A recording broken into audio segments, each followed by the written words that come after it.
제가 예산이나 재정을 많이 다루면서도 기금이라고 하는 재원을 따로 떼놓고 이야기를 한 적은 이번이 처음입니다. 그러니까 그만큼 혹시 지역에서 특정한 목적 사업에 필요가 생기셨나라고 하는 걸 이제 짐작을 했었고요. 그래서 이제 말씀해 주신 대로 노동 부분이나 기후위기 관련돼서 실제로 기금이라고 하는 재원이 어떤 면에서 보면 가장 효과적인 재원 수단일 수 있습니다. 그런데 그것을 하기 위해서는 기존의 기금이 어떤 게 구성이 돼 있고 그리고 이것의 문제점이 뭔지라고 하는 것들을 좀 보면 이게 기금이라고 하는 것을 만드는 방법도 방법이지만 기금을 운영하는 방법과 관련된 고민들도 좀 필요하다라고 하는 걸 아마 아시게 될 것 같습니다. 일단 준비된 내용을 좀 말씀을 드리고요.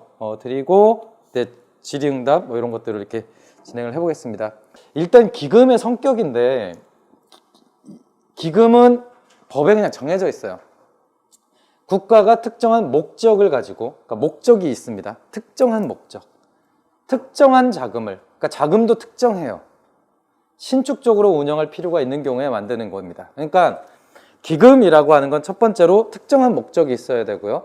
특정한 재원이 있어야 됩니다. 근데 여기서 중요한 게 이 특정한 재원이라고 하는 부분인데 기금을 할 때는 대부분 조세, 그러니까 즉 세금으로 만들어지는 일반 회계의 전출 외에 조금이라도 독자적인 수입원 혹은 재원 구조라고 하는 것이 있어야 합니다. 이후에 살펴보겠지만 이 부분이 없으면 기금이라고 하는 목적성 재원을 만들기가 굉장히 힘들어집니다. 이를테면 노동기금을 만든다라고 했을 때 이 노동기금을 무작정 일반 회계의 출연금만으로는 만들 수 없다는 것을 의미합니다. 그러니까 여기에 끼워 넣을 수 있는 별도의 재원 구조라고 하는 것이 어떤 것이 있을까라고 하는 것들이 같이 연동이 돼야 되는 것이죠. 그래서 이런 부분에 대한 것들이 좀 있다. 근데 물론 이게 기본적인 건데 그렇지 않은 기금들도 많습니다. 한번 설명을 좀 드리겠습니다. 근데 어찌됐든 특정한 목적성과 특정한 자금이라고 하는 이 두 가지의 기준이 사실은 기금에서 가장 중요하고, 근데 이제 보시면 아시겠지만 이렇게 만드는 기금이 많아지면 소위 재정의 칸막이가 점점 늘어나는 걸 거잖아요. 그래서 법률로서 기금은 무조건 법에 근거한 것만 만들도록 정해져 있습니다. 그러니까 지금 이게 중앙정부에서 만든 기금들의 목록인데 중앙정부의 기금은 딱 36개 끝. 그 이상은 없어요. 기금을 또 만들고 싶어? 그럼 법 만들어야 됩니다. 법 만들어서 기금을 설치해서 할 수 있습니다. 그러니까 이렇게 나열이 되어 있는 거죠. 지방자치단체의 기금도 마찬가지입니다. 공개되지 않은 기금은 있을 수가 없습니다. 그리고 조례가 없는 기금도 있을 수가 없습니다. 그러니까 이게 이제 하나의 포인트겠습니다. 그러니까 모든 기금은 그것을 근거로 하는 조례가 반드시 있다라고 하는 게 이제 핵심이 되는 거고요. 그래서 이제 기금이라는 성격이 이렇고, 그러면 이제 이 기금하고 일반 예산하고 뭐가 다르냐라는 건데, 그냥 예산은 일반회계, 특별회계로 구성이 되어 있고 통칭 예산과 기금 이렇게 비교를 하는데요. 기금은 특정 목적을 위해서 특정 자금을 운용하는 건데 출연금, 부담금 등 다양한 재원으로 목적 사업을 수행한다. 이게 이제 이 재원 구조의 핵심입니다. 그러니까 출연금은 지방자치단체가 제공을 하는 거고 부담금은 그 사업과 연계되어 있는 사람들이 있는 겁니다. 만약에 기금을 하는데 기금의 주요 목적이 융자사업이라고 하면 융자사업에 따라서 어떤 수입원이 만들어질까요? 이자 수입이 만들어집니다. 그러면 그거는 기금으로 성립이 가능합니다. 왜냐하면 출연금만 있으면 기금으로 성립되기가 되게 힘든데 출연금 외에 융자사업에 따르는 이자 수입이라고 하는 것이 별도로 잡혀 있기 때문에 이거는 기금의 특정한 자금이라고 하는 요건에 부합이 되는 거죠. 사실 이런 식으로 설계가 되어 있습니다. 그래서 그런 특징이 있고, 그리고 반드시 특정 수익과 지출이 연계되어 있다고 하는데 이거는 무슨 의미냐면, 이를테면 주차장 요금은 교통 문제에만 쓸 수 있습니다. 그러니까 주차장 요금으로 걷어들인 수입은 요 주차나 내지는 요 도로와 관련된 것만 쓸 수 있습니다. 주차장 요금을 가지고 상가 건물을 짓거나 이런 거 안 됩니다. 그러니까 기본적으로 이 재원의 속성하고 그 다음에 그것의 지출의 속성이 일치하도록 만들어지는 것이 이제 기금의 특징입니다. 근데 세금은 그렇지 않죠. 우리가 재산세를 낸다고 해서 반드시 내 재산을 지키는 데만 써주세요 이렇게 하지는 않잖아요. 그러니까 그게 이 일반 회계하고 요 기금하고의 큰 차이입니다. 그래서 만약에 노동기금이다라고 하면 이 기금의 사용 목적과 가장 부합되는 재원 구조가 뭘까라고 하는 것들을 찾아야 합니다.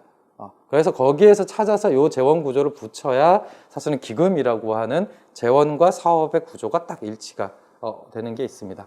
그리고 뭐 별도의 요런 특징이 있는데 맨 마지막에 계획 변경과 관련된 특징이 아마 기금을 마련하면은 이런저런 사업을 할 수 있을 겁니다 라고 얘기하는 이유일 텐데요.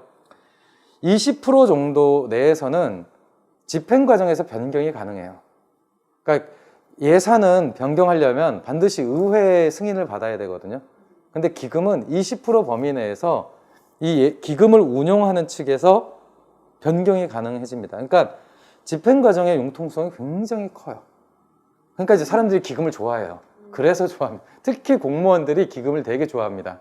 왜냐하면 요거 같은 경우는 지방의회 승인을 A로 다 쓸게요 라고 받아놓고 그 안에 20%를 떼서 딴 걸 또 할 수 있어요. 근데 승인을 받지 않아도 돼요. 그러니까 이제 이 기금이라고 하는 거는 관료들 입장에서도 굉장히 좋은 수단입니다. 그러면 이제 지방자치단체의 기금은 어떤 속성이 있냐? 요게 이제 그 양천구 기금을 볼 때 일종의 포인트일 수 있는데요. 첫 번째는 조례로 정한다라고 하는 거는 그냥 그 기본입니다. 그러니까 왜 이 기금이 제대로 사용이 안 되지? 라고 하면 그것의 이유는 사용 목적이 정해져 있는 조례 탓일 가능성이 매우 큽니다. 그러니까 조례에 이 기금을 사용할 수 있는 용도를 정해놨는데 이 용도가 현실적이지 않아요. 그럼 이 기금은 사용할 수가 없습니다. 그러니까 이제 기금이 묶여 있는 거죠. 그래서 그런 것들을 풀려면 조례를 봐야 된다라고 하는 거고요. 두 번째는 통합적으로 활용할 수 있다라고 하는 요 개념이 존재를 하는데요. 이게 뭐냐면 기금이 있다고 해서, 그러니까 기금에 잠겨져 있다고 해서 그거를 계속 기금에만 넣어놓고 하는 방식이 적절하지는 않습니다. 만약에 여유자금이 많은 기금이라면 당연히 그 여유자금의 원금을 손실하지 않는 방식으로 그 여유자금을 활용하는 것이 당연합니다. 양천구 기금 구조에서 제가 제일 흥미롭게 본 것은 바로 이 부분입니다. 그러니까 아시는 분들 아시겠지만 올해 조례가 하나 만들어졌더라고요. 그러니까 기금이 작년인가 새로 만들어졌는데 그게 통합기금이라고 하는 것이 새로 만들어졌어요. 근데 이제 이 통합기금을 만드는 이유는 이 여유재원들을 교차해서 쓰기 위한 수단이거든요. 그러니까 그런 부분들에 대한 것들이 통합기금이 아니라 재정안정화기금이 만들어졌습니다. 재정안정화기금이 만들어졌는데 그것의 목적이 사실은 이것 때문에 가능한 겁니다. 그래서 이런 특징이 있다라는 거고요. 기본적으로 기금과 관련된 법은, 그러니까 제가 작년에도 예산이나 재정과 관련된 이야기를 드리면서 강조를 드렸는데 예산과 재정과 관련된 거는 모호한 건 무조건 법을 찾아보셔라. 마찬가지로 기금도 무조건 법이 있습니다. 그러니까 가장 기본적인 법이 이겁니다. 지방자치단체 기금관리기본법, 줄여서 지방기금법이라고 부르는 법이 있습니다. 그러니까 모호하면 무조건 이 법에서 출발하시면 됩니다. 도대체 기금 운영이 저게 잘 되는 거야, 안 되는 거야, 뭐 이렇게 해도 되는 거야, 이거는 다 이 법에 근거만 하면 됩니다. 그래서 이 법에 나열되어 있는 것들을 보면 일단은 기금의 설치 제한 해서 일반 회계나 특별 회계로 사업하는 것이 곤란한 경우에만 설치할 수 있습니다. 그러니까 되게 제한적이죠. 제한적입니다. 그러니까 아니 일반 회계 사업으로 충분히 할 수 있게, 이를테면 지역에 노동복지센터가 있는데 노동복지센터 사업을 위해서 기금을 만들어야 됩니다 라고 얘기하면 아니 그거 일반 회계로 보조 사업으로 다 하고 있는데 그걸 왜 기금으로 만들어요? 하면 거기에 반박할 근거가 있어야 됩니다. 이런 것들은 못 하잖아요 라고 하는 그런 것들이 있어야 합니다. 그러니까 이 기금의 설치 제한이라고 하는 건 가장 강력한 제한입니다. 왜냐하면 기금을 난립하는 것을 막기 위한 조치입니다. 그러니까 이제 우리 집으로 따지면 월급 받았는데 적금만 10개를 넣어요. 그러면 이제 같이 사는 분이 짜증나겠죠. 그럼 우리 도대체 매월 뭘 먹고 살라는 거냐. 그러니까 청약도 넣어야 되고 이 적금도 해야 되고 뭐도 해야 되고 이렇게 하게 되면 이 재원의 융통성이 떨어지잖아요. 비슷해요. 기금을 너무 많이 만들어 놓으면 재원을 융통적으로 쓸 수 있는 것이 떨어집니다. 그래서 기본적으로는 기금을 적게 만들어라 라고 하는 유인이 있습니다. 재정제도 쪽으로는. 그래서 기금의 존속 기한을 정하도록 되어 있어요. 요게 이제 이 기금을 볼 때 가장 흥미로운 부분입니다. 무조건 이 기금은 한 번 만들어지면 영원불면한 게 아니라 특정 기간 내에 이 기금을 계속 둘 거야 말 거야 라고 하는 것을 점검하게 되어 있습니다. 그러니까 이 양천구에 있는 모든 기금은 다 수명이 있어요. 그래서 어느 정도 시간이 되면 이것을 다시 충전해 갖고 5년 동안 쓸까 말까 이제 이런 식으로 결정하게 되는 이 시기가 있고요. 그래서 그것을 결정하기 위한 절차들이 존재합니다. 가장 대표적인 게 이 지방재정계획심의위원회라고 하는 이 기구입니다. 여기서 이 기금을 존치할 거냐 말 거냐라고 하는 것을 결정합니다. 그러니까 굉장히 중요한 역할을 하는 거죠. 근데 이 위원회는 잘 공개가 되어 있지는 않아요.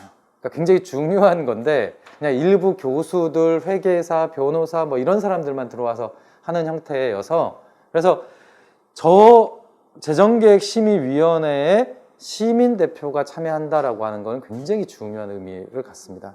예. 그리고 여기서 그거 해요. 중기지방재정계획도 승인하고 지방채 발행계획도 승인하고 이래요. 그리고 재정공시 관련된 자료들도 여기서 승인하고 그렇습니다. 그래서 이 재정계획심의위원회가 기금의 존치와 관련된 걸 결정하고요.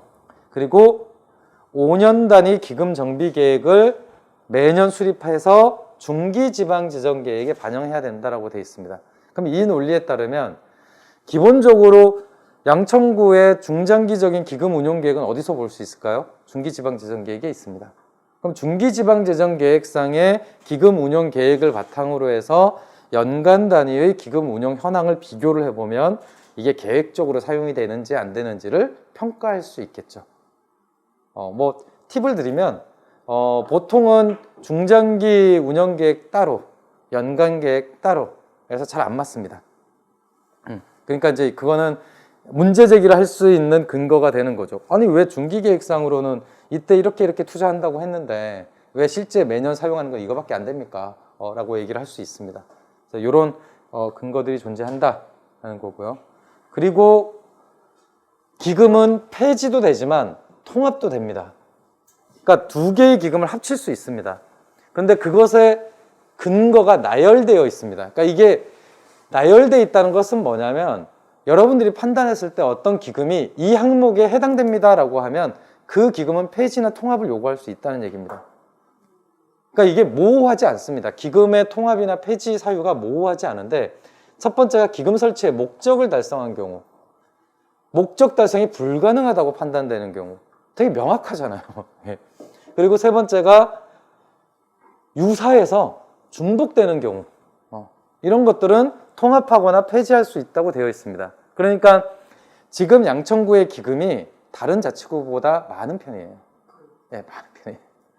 그러니까 기금에 그러니까 묻어놓은 돈이 꽤 많은 편입니다. 그러니까 저는 전략적으로는 기금의 폐지나 통합을 요구를 하면서 실제로 신설 기금에 대한 것들을 요구하는 것이 사실은 균형 있는 방식일 것 같습니다. 그래서 그것을 하기 위해서 할 수 있는 우리가 택할 수 있는 방법은 이거죠. 기금도 성과 분석을 합니다. 이게 잘 공개가 되어 있지는 않죠. 잘 공개가 되어 있지는 않습니다. 그러니까 원래는 이 기금 운영 성과라고 하는 것이 예산 부속 서류로 다 들어가 있게 되어 있는데 결산서에 부속 서류나 이런 걸로 다 들어가 있는데 평가까지는 아니에요. 그러니까 평가 내용까지는 아닙니다. 그러니까 결산 내용은 들어가 있는데 그래서 이 부분은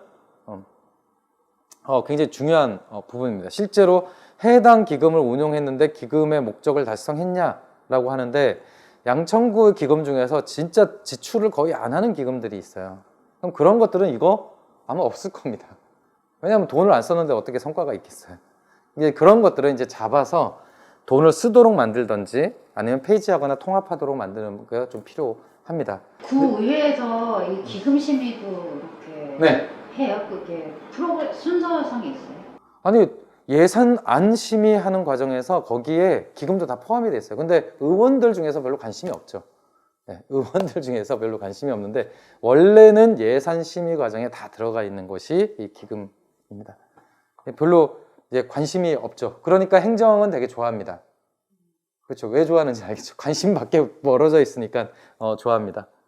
그리고 이 포괄기금이라고 하는 것도 이게 써먹으면 되게 좋은 건데 지금 전국에 예산군 하나만 설치되어 있습니다.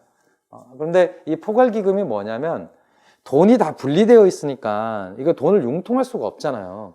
그래서 이 기금을 포괄기금으로 묶어놓고 거기에 계정을 만드는 방식인 겁니다. 그러니까 적금을 하나 들어놓고 그 적금에 쪼개놓는 거죠. 하나는 청약형, 하나는 무슨 학교 진학형 이런 식으로 이렇게 떼어놓는 그런 형태가 되는 겁니다. 근데 예산군에서 만든 포괄기금 조례는 사실 이 법의 취지를 반영하지 못합니다. 왜 그러냐? 2호 때문에 그런데요. 수익과 지출을 각 기금별로 명확하게 구분하여 관리한다. 요 규정 때문에 요 규정이 있으면 이거는 포괄기금이 아닙니다. 원래 포괄기금의 취지는 여유재원을 같이 쓰는 거거든요. 근데 수익과 지출을 기금별로 명확하게 구분하면 이게 무슨 포괄기금이에요. 그냥 지붕만 하나 덮은 거지. 예, 그래서 이게 의미가 없게 된 건데 원래 취지는 기금을 효율적으로 관리 운영을 하기 위해서 요 포괄기금을 설치하는 겁니다. 예. 물론 목적별로 계정을 구분해서 관리하도록은 되어 있습니다. 근데 이제 기금을 통합적으로 운영하는데 요 포괄기금이 중요하고요. 그리고 기금의 성격을 구분하는데 이 기금과 관련된 운영 원칙도 예산이랑 똑같아요. 예산을 집행할 때 원칙 어디에 있냐? 행안부 지침에 있습니다 라고 말씀을 드렸잖아요. 똑같습니다. 기금을 운영하는 기준 어디 있냐? 이것도 행안부 지침이 있어요. 그러니까 지방자치단체 기금 운영 기준이라고 해서 예규로 이미 공개가 되어 있습니다. 그럼 이제 이 내용을 가지고 분석하면 돼요.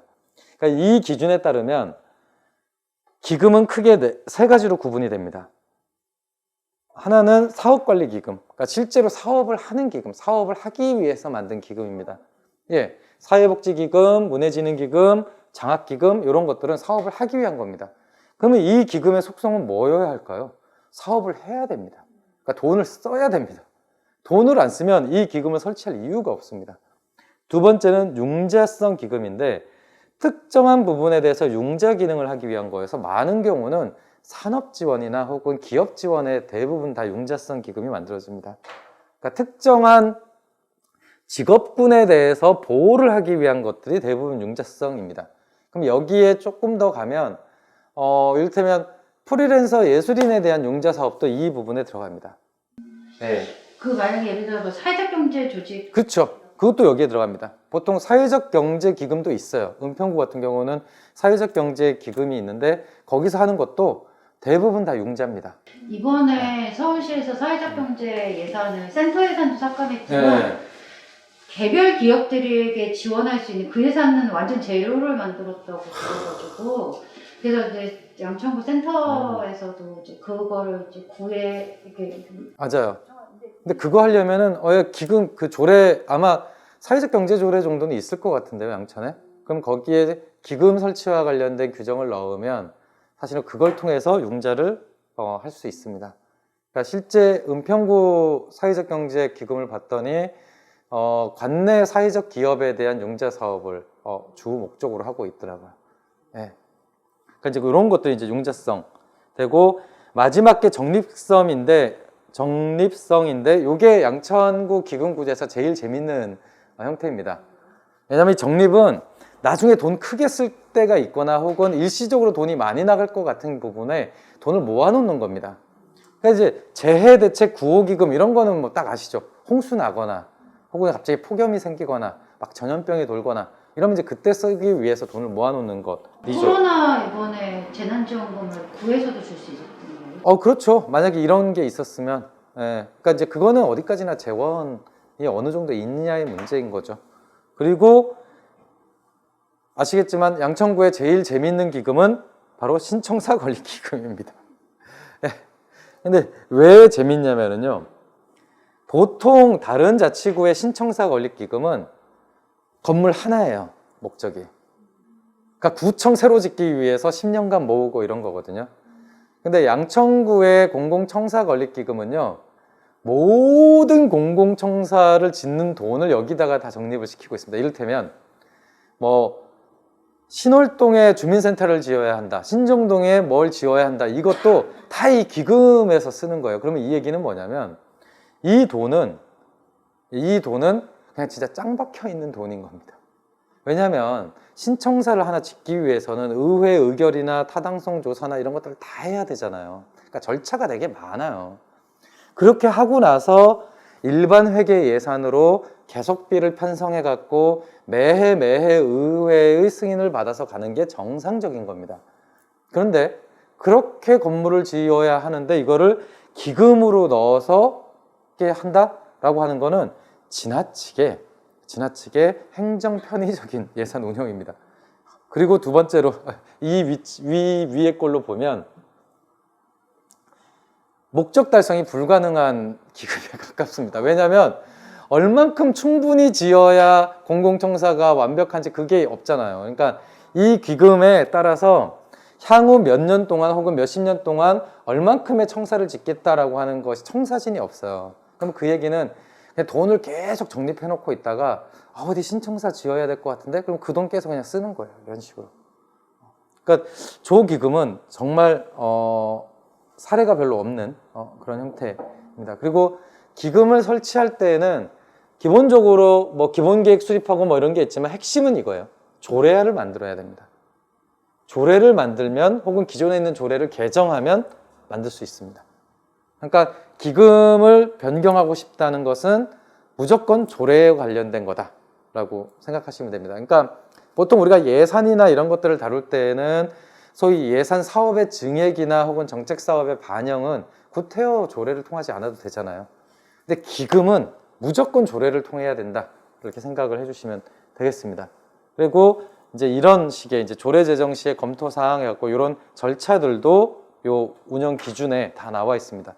필요성이 있느냐 검증하고 절차를 따랐느냐, 재원 확보를 할 수 있느냐, 상위 법령에 부합하느냐, 이제 이런 것들을 다 따져서 이제 기금을 설치하도록 하고 있습니다. 그래서 이런 부분은 어쨌든 뭐 다른 세부적인 거는 행정이 제일 잘 알고 있고요. 핵심은 조례입니다. 핵심은 조례. 예, 핵심은 조례다. 그러면 이제 양천구 얘기로 넘어가 보겠습니다. 이게 양천구에 설치된 조례들입니다. 네. 그리고 당연히 이 조례에는 이렇게 시간표가 정해져 있습니다. 일몰일자라고 하는 것이 정해져 있습니다. 그러니까 이 조례가 언제까지 존속이 되는지가 나와 있는 거죠. 그런데 보시면 아시겠지만 여기에 현재액이라고 하는 게 지금 적립되어 있는 돈의 규모고요. 그 다음에 사용액이라고 하는 게 2020년에 사용한 돈입니다. 왜냐하면 이 자료는 2020년 결산 자료이기 때문에 작년에 실제로 이 기금을 어떻게 사용했는지를 볼 수 있는 거고요. 그러면 이제 이걸 보는 방법은 되게 간단하겠죠. 사용액이 0인 것들. 도대체 이 기금은 무슨 기금이야? 그쵸? 이를테면 폐기물 설치 시설, 처리 시설 설치 기금 같은 게 0이에요. 문화진흥기금, 저는 이게 제일 황당했는데, 아니 문화진흥기금을 만들어 놓고 왜 지출을 안 하지? 되게 신기한 부분입니다. 뭐 이제 이런 것들을 찾아보는 거고요. 그 다음에 두 번째로는 여기 세모로 되어 있는 게 마이너스라는 거거든요. 그러니까 적립액보다 사용액이 크다는 뜻입니다. 그러면 5개 광고 발전기금도 마이너스, 공공청사 건립기금도 마이너스, 그 다음에 재활용 판매대금 관리기금도 마이너스, 이런 걸 볼 수 있죠. 중소기업 육성기금도 마이너스, 뭐 이렇게 볼 수 있습니다. 그러면 도대체 저기는 왜 조성액보다 사용액이 더 많은 거지? 그럼 사용이 그 차익을 어디서 나온 거예요? 기금이 없는데. 그러니까 이건 뭐냐면 기금의 적립금이라고 하는 돈이 있고요. 돈이 있고 매년 그럼 이 적립금의 자체 수입원을 통해서 이렇게 기여가 되는 부분이 있잖아요. 만약에 매년 100만 원씩 들어오는 기금 적립액이 있다라고 하면 그 100만 원보다 150만 원을 쓰면 여기서 이제 마이너스 50만 원이 나오는 거죠. 하지만 적립금이 있기 때문에 기금 자체가 적자인 건 아니에요. 그러니까 손실이 되는 건 아니에요. 예, 그러니까 애초에 요 기본액 이게 있는 상태에서 2020년에 거둔 돈이 이만큼 쓴 돈이 이만큼이라는 개념이니까, 예, 그래서 기금이 빵꾸가 났다 이런 개념은 아닙니다. 예, 이게 이제 기본 적립금이 있는 구조여서 그렇고요.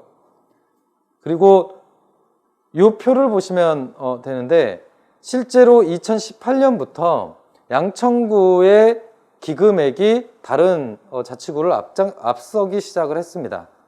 그렇죠? 2018년, 19년, 20년인데 실제로 계속 다른 자치구하고의 격차가 커집니다. 그러니까 이 얘기는 뭐냐면 양천구가 어떤 계기인지는 모르지만 2018년 이후부터 기금의 돈을 많이 모아두기 시작했다라고 하는 거죠. 무슨 이유인지는 모르겠으나 이제 여기에 이제 단서가 있겠죠. 이 양천구 기금 구조에 단서가 있을 것 같습니다. 그러면 이제 아까 그 말씀드린 대로 중기지방재정계획상의 그럼 기금 운용계획은 어떻게 되냐? 그러면 이제 이런 형태로 되어 있습니다. 그러니까 뭐 돈을 어떻게 마련할 거냐, 뭐 이제 이런 부분에 대한 구조가 되어 있는데요. 이거는 기금을 다 합쳐서 표시를 한 겁니다. 그래서 보면 세외 수입이 이만큼, 그 다음에 보조금이 이만큼, 그 다음에 사업비가 대략 이렇게 해서 사업비 전체가 이제 줄어드는 경향을 볼 수 있죠. 그러니까 애초에 계획을 수립할 때 기금의 지출을 점점 줄이는 방식으로 이렇게 설계가 되어 있습니다.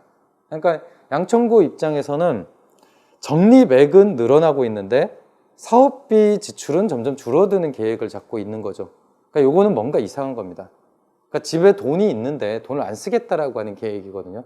근데 작년에도 말씀드렸지만 재정이라고 하는 건 일반 기업이나 내지는 가계 경제하고 다른 게 돈을 안 쓰면 그 손해는 민간에게 옵니다. 왜냐하면 공공재정의 수익이라고 하는 건 대부분 일반 시민들한테서 온 것들이잖아요. 그러니까 이것을 그대로 돌려줘야 민간 경제가 돌아가는 겁니다. 그러니까 공공이 아무리 부자여도 그건 시민들하고 상관이 없어요. 그러니까 이제 이것을 못하두지 않고 어쨌든 적절하게 계속 써줘야 되거든요. 근데 지금 이 구조는 좀 이상한 구조입니다. 기금을 안 쓰겠다는 계획을 저렇게 내고 있구나 라고 하는 거고, 그래서 이 운용 방식은 굉장히 특이한 구조다 라고 볼 수 있습니다.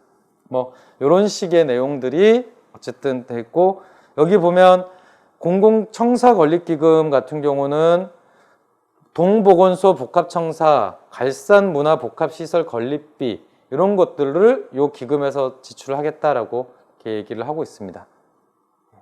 갈산문화복합시설 건립, 이게 어딘지 모르겠어요. 갈산이라는 데가 있어요. 네. 그런 것들이 이렇게 되어 있습니다.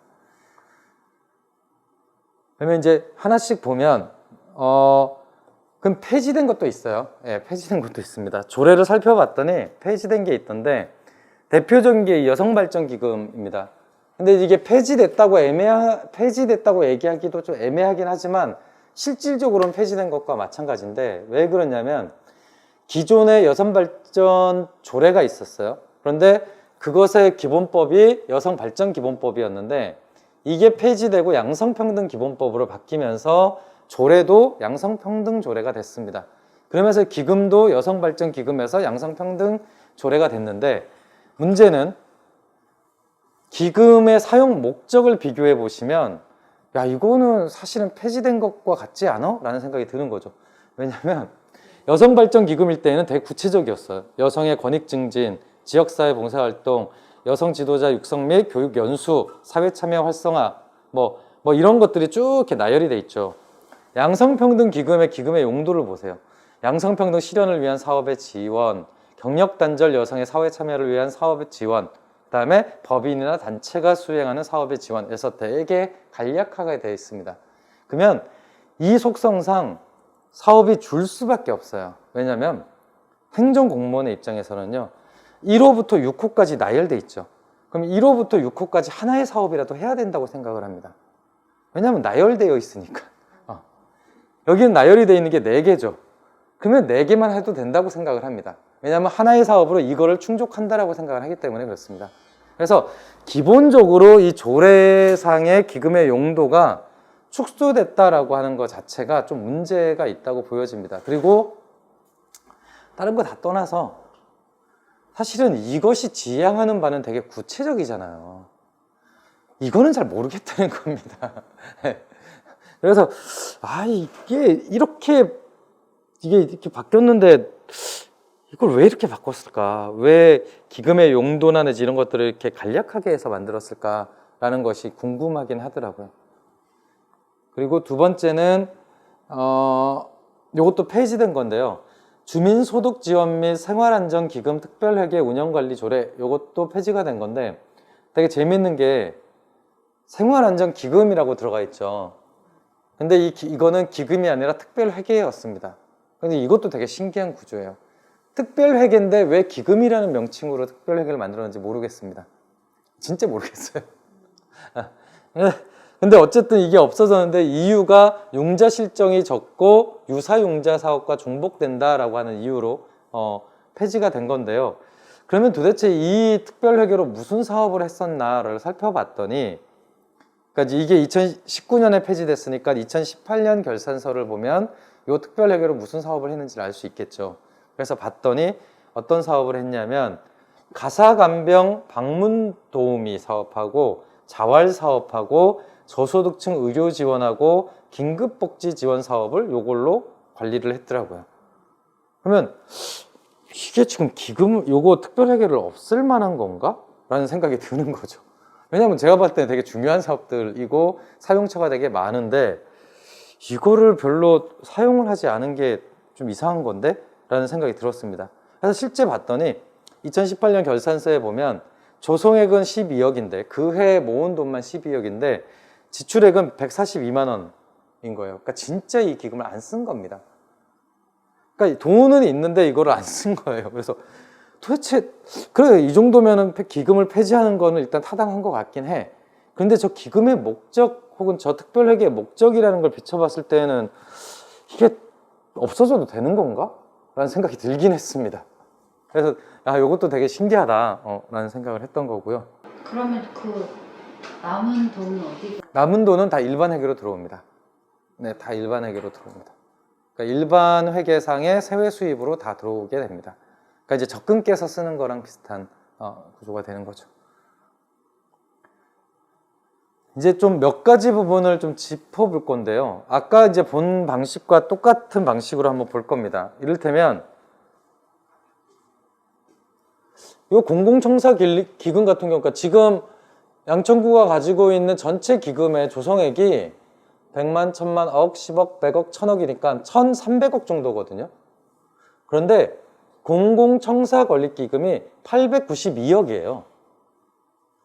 그러니까 이게 너무 착시 효과를 주잖아요. 기금 되게 규모가 큰 것처럼 보이지만 사실은 이 공공청사 건립기금이라고 하는 게 그냥 대부분을 차지하고 있는 거고 나머지는 다 짜잘한 기금들인 겁니다. 그럼 도대체 이거 정체가 뭐냐? 그러니까 보통 통상적으로 공공청사기금은 구청사나 아니면 이런 것들 하나 단일 건물을 짓기 위해서 적립하는 게 일반적이거든요. 그러면 양천구청이 새로운 구청사를 지을 계획이 있는 건가? 뭔지 이런 생각이 들더라고요. 근데 뒤에 보겠지만 그런 목적이 아니더라라고 하는 것 때문에 이제 좀 문제가 있어 보이고요. 두 번째는 새로 이제 통합재정 안정화 기금이라는 걸 만들었는데 개인적으로 궁금한 건 저걸 왜 만들었을까? 왜냐하면 통합재정 안정화 기금이라고 하는 건 재정이 어려울 수 있는 상황을 예비하기 위해서 만드는 겁니다. 그러면 재정이 어려울 수 있다라고 하는 것을 판단하려면 예측이 되어야 하는 거죠. 이를테면 양천구청은 이를테면 예상을 하는 겁니다. 2025년 이후가 되면 양천구의 재정이나 내지는 뭐 이게 되게 위기가 올 거고 위험이 있을 수 있습니다라는 진단이 있을 겁니다. 근데 이 진단이 없으면 이 기금을 만드는 건 좀 이상한 일입니다. 네, 그러니까 기본적으로 저 기금을 왜 만들었지? 라는 생각이 들었고요. 그 다음에 세 번째는 만들어 놓고 안 쓴 사업들이 있습니다. 뭐 이런 것들도 있지만 액수가 되게 이렇게 미미한 것들이 있어요. 그럼 이런 것들은 왜 이렇게 돈이 많은데 이거 보세요. 장애인 복지기금이 지금 적립액이 100만, 1000만, 억, 10억이니까 18억이 있는데 100만, 1000만, 1800원 썼어요. 그러면 18억이 있는데 왜 1800만 원만 쓰지? 되게 궁금하잖아요. 왜 돈이 있는데 이걸 안 쓰고 있지? 라고 하는 것이 이제 되게 궁금한 부분입니다. 자활기금도 그렇고요. 그래서 환경미화원 요 장학금 같은 경우는 더 웃겨요. 300만 원 썼어요. 300만. 그러니까 저런 것들은 도대체 성격이 뭘까라고 하는 것이고, 마지막으로는 어떤 거는 왜 적자가 발생하는가, 그러니까 왜 조성액보다 쓴 게 많은 기금들이 존재하는가라고 하는 것이 이제 네 번째 질문입니다. 그래서 저는 요 네 가지 정도 중에서 이제 대표적인 기금들을 뽑아서 간단하게 살펴본 게 요 다음 내용입니다. 제가 봤을 때 이 공공청사 건립기금은 정말 회개한 기금입니다. 왜냐하면 기금의 용도가 특정되어 있질 않아요. 여기서 특정되어 있지 않다라고 하는 건 단순히 공공청사를 건립하기 위한 목적이 있지 않느냐가 되는 게 아니라, 누가 보더라도 저 기금의 목적 달성이 언제쯤 이루어질 건지를 짐작할 수 있어야 합니다. 이건 모르겠어요. 그리고 기본적으로 이런 사업들은 감각적으로 봤을 때 이거는 더 많은 심의가 필요한 거잖아요. 예산 낭비가 있을 수 있고.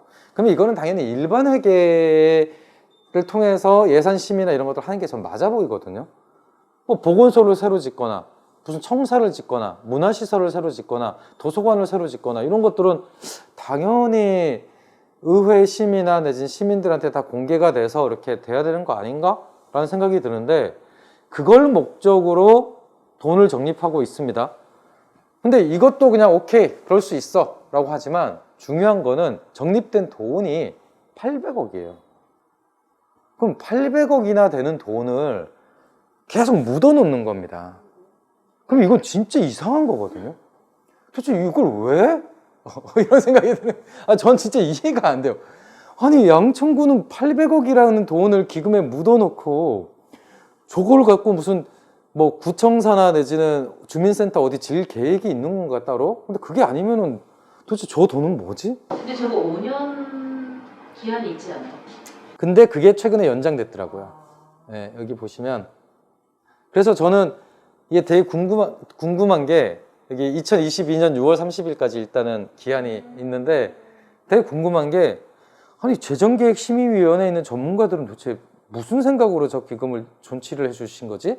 왜냐면 도저히 말이 안 돼요. 말이 저로서는 잘 이해가 안 돼요. 애초에 이 800억이라는 돈을 기금에 묶어놓는 것 자체가 재원을 효율적으로 사용하는데 엄청난 제약이 됩니다. 만약에 양천구 차원에서 2025년 혹은 30년까지 청사 건립 계획이라고 하는 마스터 플랜이 이미 있다. 그래서 언제 뭐 짓고 언제 뭐 짓고 언제 뭐 짓고 이때까지 얼마를 짓기 위해서 이만큼의 액수를 모은다라고 하는 것이 있다면 그나마 합리적이다라고 볼 수 있어요. 그럼에도 불구하고 80억이라는 돈을 묶어놓은, 800억이라는 돈을 묶어놓는 건 좀 말이 안 되지만, 그럼에도 불구하고 존중해 줄 수 있는 거는 애초에 그런 계획이 있어서 누가 보더라도 이 기금은 저까지의 목적을 달성하면 사라지겠구나 라고 하는 것을 알 수 있으면 상관이 없어요. 근데 그렇지 않으면 이 기금은 단일 목적 기금으로 빼야 됩니다. 이를테면 구청사면 구청사 건립 기금으로 가야 되는 거고요. 무슨 복합 이렇게 아주 규모가 큰 게 필요하면 그 목적의 기금으로 아예 따로 떼는 게 맞습니다. 그러면 이제 그 애초에 목적이 무엇이었고 그걸 심의하는 과정이 무엇이었고 그쵸. 지금에 대한 평가 내용이 무엇인지를 좀 이렇게 찾아가려면 네. 뭘 의회록을 봐야 되는 아니요. 그게 아니라 아까 이제 보여드렸던 그 성과 평가를 하도록 돼 있잖아요. 그러니까 기금에 대한 성과 평가 관련된 보고서를 달라고 해야 되겠죠. 그리고 이게 재정계획심의위원회에서 존치평가도 했을 거거든요. 그러니까 지금 2022년 6월까지면 그 전에 2018년 정도에 아마 존치평가를 해서 5년간 연장을 했을 거예요. 그러면 그 존치평가, 지금 현재 있는 기금들의 가장 최근래의 존치평가 결과를 달라라고 해야죠. 그러면 전문가들이 이 기금에 대해서 어떻게 판단했는지를 볼 수 있습니다. 그래서 그걸 가지고 한번 검토를 해보셔야 될 것 같습니다. 근데 돈이 너무 아까워서, 돈이 너무 아까워서. 그리고 통합재정 안정화기금이라는 걸 만들었는데, 이건 아까 말씀드린 대로 불안정성이 있거나 혹은 그것이 예상되는 경우에 설치되는 것이 일반적입니다. 그런데 조례를 봤더니 이 재정 안정화 개정에 돈이 어떻게 마련되는 거냐면 지방세 세입액이 초과됐을 때 그 초과되는 금액, 순세계 잉여금이 초과됐을 때의 초과분. 그러면 이제 이거는 왜 문제가 되냐면 순세계 잉여금이나 혹은 지방세 징수액이 초과된다라고 하는 것의 핵심은 세수 추계가 잘못된 게 핵심이거든요. 그러니까 수입이 얼마큼 들어올 건지에 대한 계산이 실패한 것이 핵심이라는 겁니다. 그런데 계산 실패를 전제로 해서 실패한 금액의 일부를 적립하겠다라는 방식으로 만든 거예요. 그러면 이게 어떤 요인을 만들게 될까요? 계속 돈을 남기게 될 겁니다.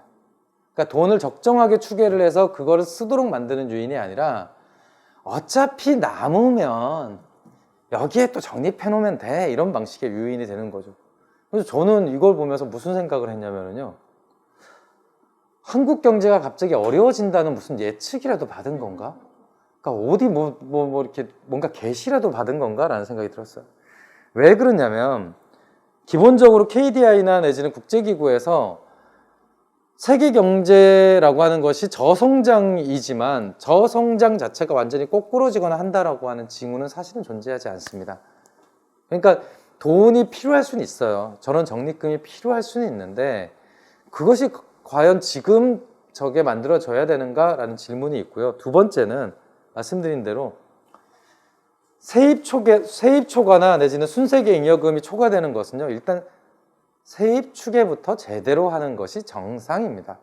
왜냐? 세입 추계를 제대로 해야 그 돈을 그 다음 연도에 쓸 수 있기 때문에 그래요. 돈을 써야 되는 거라니까요. 근데 이 얘기는 뭐냐면 세입 추계를 엉망으로 계속 하겠습니다. 대신에 그 남은 돈은 모아둘게요 라고 하는 건데, 강조드리지만 모아두는 거는 시민들하고 전혀 상관이 없습니다. 시민들은 내가 낸 세금이 그때그때 쓰이길 원하는 거지, 그거를 구청이 다 모아놓고 나중을 위해서 우리가 비상금으로 챙겨놓겠습니다, 이건 전혀 중요하지 않아요. 근데 이 기금은 그렇게 보입니다. 왜? 뭔가 징후를 느끼셨나? 그리고 애초에 이 돈을 넣는 거라고 하면 아니 세입 추계부터 잘하는 게 더 중요한 거 아닌가? 왜 순세경여금을 남겨? 라는 것이 생기는 거죠. 그래서 제가 봤을 때 이거는 좀 꼼수에 가깝다라고 보여집니다. 그러니까 지방자치단체마다 순세경여금이 너무 많이 남아서 이제 지역에서 논란들이 많이 되잖아요. 왜 돈 안 쓰냐라고 논란이 되니까 그걸 계속 쓰라라고 요구를 받는 게 귀찮아서 그 돈은 이 기금에 적립할 용도입니다라고 이미 칸막이를 쳐버리는 거 아닌가? 라는 생각이 드는 거죠. 그래서 이거는 양천구 행정의 꼼수다 라고 하는 것이 저의 일단은 잠정적인 진단입니다. 왜냐하면 이것이 필요하다라고 하는 개연성을 확인할 수가 없습니다. 이를테면 중기지방재정계획이나 이런 데도 지방세 수입이 이렇게 등락이 왔다 갔다 하거나 아니면 장기적으로 이렇게 하얀 곡선을 그리거나 아니면 이후에 엄청나게 많은 재정 소요가 예상되거나 이런 것들이 예측되어야 하는데 하나도 불안 징조가 없어요. 갑자기 목동에 살고 있는 분들이 다 다른 데로 빠져나간달지 이런 식으로 재정이 붕괴될 만한 뭔가 시나리오가 있어야 되는데 그게 전혀 없다는 거죠.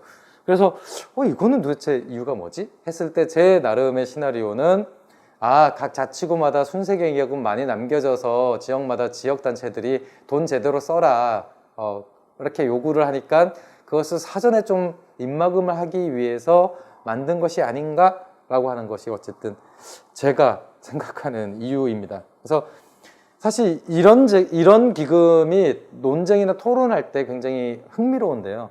왜냐하면 취지 자체가 나쁘진 않기 때문에 그렇습니다. 그러니까 늘 행정이나 이런 데는 좋은 취지를 갖고 나쁜 일을 하죠. 대표적인 겁니다. 네, 대표적인 겁니다. 그러니까 지금 코로나 상황 때문에 행정이 그다음에 공공재정이 그 역할을 더 많이 해야 돼 라고 다들 얘기를 하고 있는데 그 돈을 모아놓겠다고 얘기를 하는 것 자체가 좀 넌센스 같다는 거고요.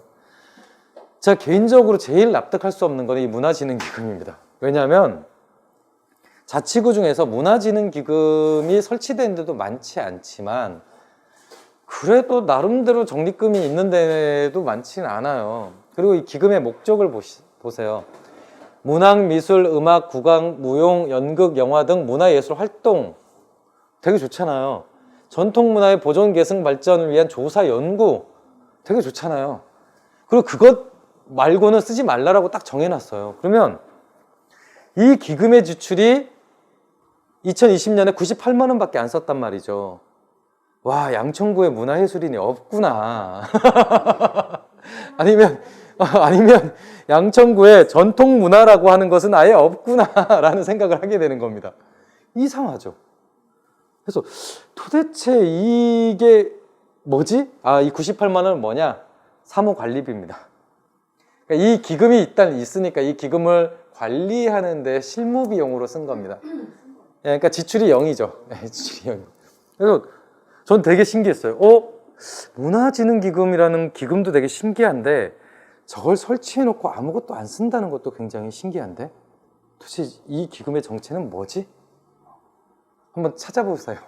일단 조례로는 명확하게 정해져 있습니다. 문화예술 활동을 지원하거나 그 지역 문화와 관련된 조사 연구 활동을 할 수 있습니다. 만약에 저 근거라면 소위 양천에 무슨 동마다 무슨 역사서나 내지 이런 것들을 만들 수 있어요. 주민들 그 구술 자료들 이런 거 있죠. 요즘엔 많이 하잖아요. 지역에 오래 살았던 분들이 워낙 도시가 빨리 바뀌니까 옛날에 여기가 뭐가 있었어, 옛날에 뭐가 있었어 이런 구술사 정리 되게 많이 하거든요. 그것도 다 이걸로 가능한 겁니다.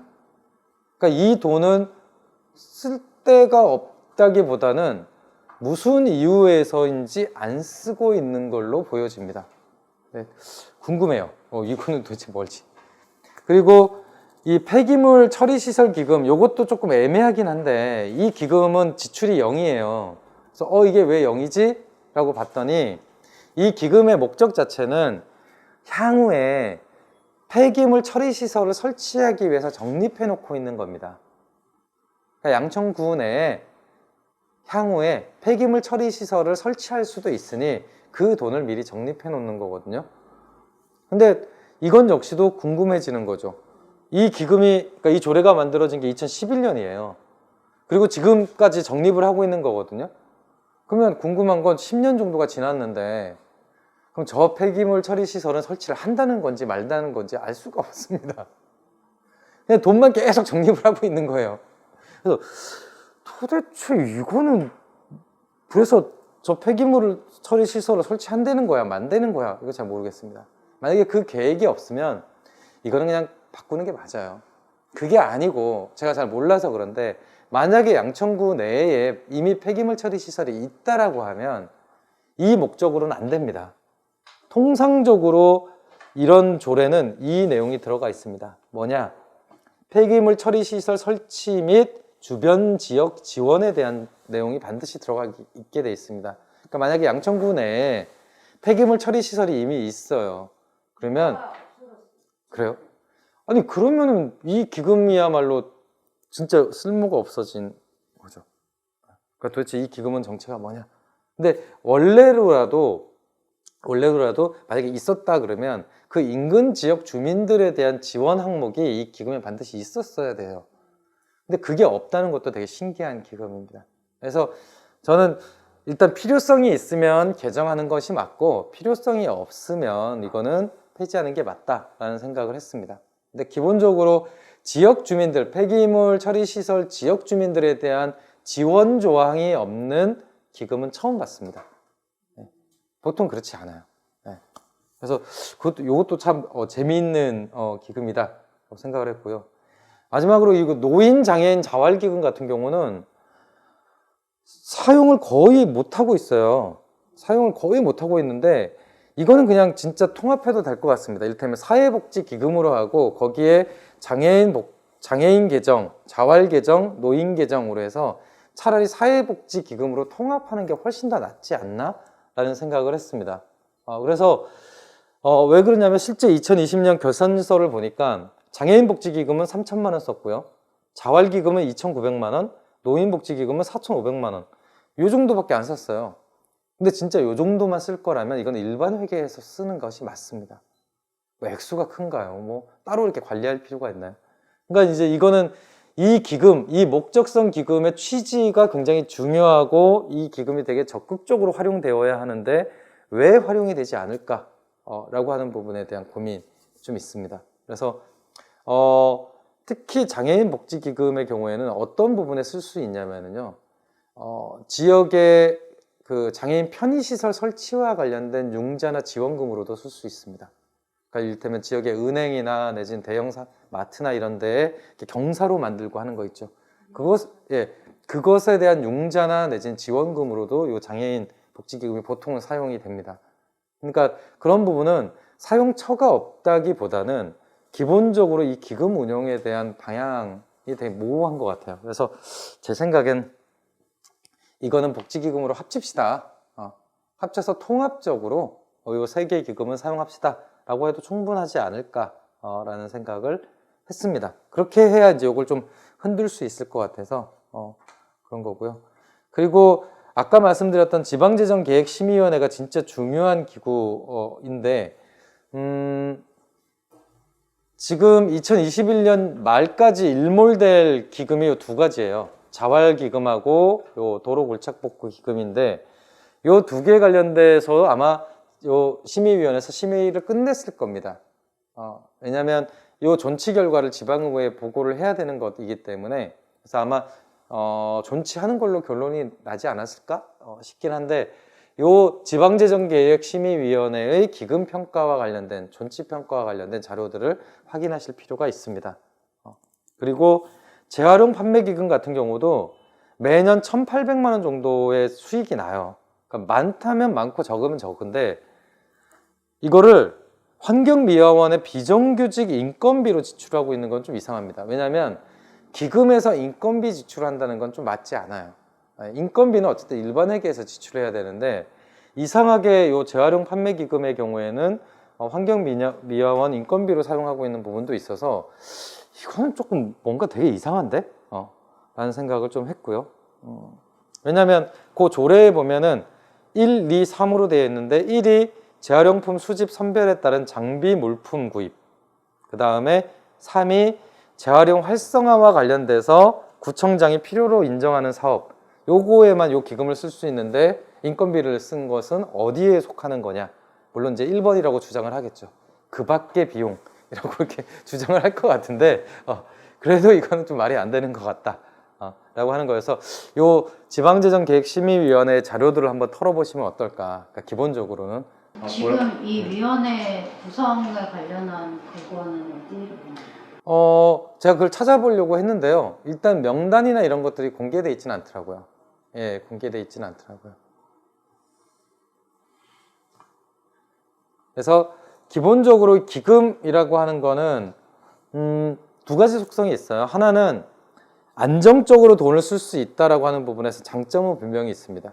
근데 다른 한편으로는 이게 재정 운영에 경직성을 준다는 것도 불가피하게 있어요. 그래서 이 기금이라고 하는 돈이야말로 늘 평가되고 점검되어야 되는 것이 맞습니다. 근데 아까 말씀하신 대로 만약에 노동기금이나 내지는 기후변화기금이나 이런 것들이 좀 필요하다라고 하면 사실은 그렇게 만드는 것이 맞아요. 그리고 불필요해지면 없어지는 게 또 맞습니다. 사실 그래서 이제 이 기금이라고 하는 게 존치평가를 하고 일몰기한을 두고 이런 방식으로 제도화가 된 거거든요. 그러니까 이 기금이라고 하는 재원 구조를 효과적으로 활용하면 또 효과적으로 활용할 수 있습니다. 그런데 우리 역시도 좀 고민을 해야 되는 게 기금을 안정적인 재원 구조로만 접근을 하면 이 기금을 끊임없이 존치시켜야 되는 그거에 신경을 쓰게 되거든요. 그거 되게 피곤한 일입니다. 네. 사실은 그게 일반회계로 넘어오는 항목으로 잡히는 게 더 좋은 거예요. 사실 어떤 사업의 경우에는 아예 성과지표로 잡혀서 정책사업으로 들어가는 게 가장 좋죠. 왜냐하면 그거는 되게 탄력적이 되니까. 네. 근데 이제 기금이라고 하는 거는 어쨌든 한정된 재원 범위 내에서만 쓸 수 있는 거라 여기는 연례 반복적인 사업을 하는 거는 기금이 제일 좋습니다.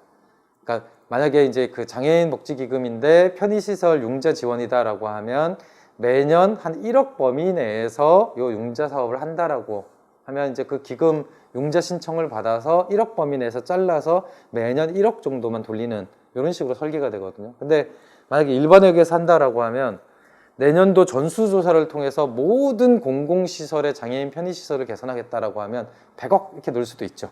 네. 그러니까 이제 이런 부분의 차이가 좀 있습니다. 그래서 그런 부분들에 대한 것이 이 기금 구조의 특징이다.